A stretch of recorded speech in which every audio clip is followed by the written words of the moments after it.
The Boston Massacre, also known as the incident on King Street. The Boston Massacre, or known in Great Britain as the incident on King Street, was a confrontation in Boston on March 5, 1770, in which a group of 9 British soldiers shot 5 people out of a crowd of 300 or 400, who were abusing them verbally and throwing various missiles.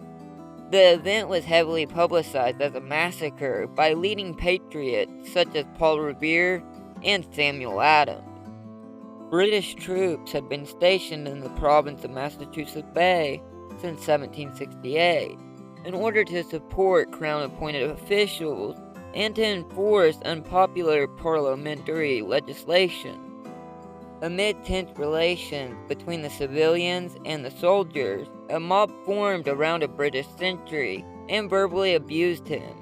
He was eventually supported by 7 additional soldiers, led by Captain Thomas Preston, who were hit by clubs, stones, and snowballs. Eventually, one soldier fired, prompting the others to fire without an order by Preston. The gunfire instantly killed 3 people and wounded 8 others, 2 of whom later died of their wounds. The crowd eventually dispersed after Acting Governor Thomas Hutchinson promised an inquiry, but they reformed the next day, prompting the withdrawal of the troops to Castle Island. 8 soldiers, 1 officer, and 4 civilians were arrested and charged with murder, and they were defended by future U.S. President John Adams.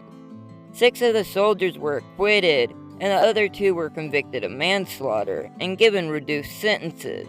The 2 found guilty of manslaughter were also required to be branded on their hands. Depictions, reports, and propaganda about the event heightened tensions throughout the 13 colonies, notably the colored engraving produced by Paul Revere, which is what you see here. The Boston Massacre is considered one of the most significant events that turned colonial sentiment against King George III and British parliamentary authority. John Adams wrote that the foundation of American independence was laid on March 5, 1770, and Samuel Adams and other patriots used annual commemorations such as Massacre Day to encourage the public sentiment towards independence. Just 5 years later, on April 19, 1775, the first shots of the Revolutionary War were officially fired at Lexington and Concord in Massachusetts. Thanks for watching.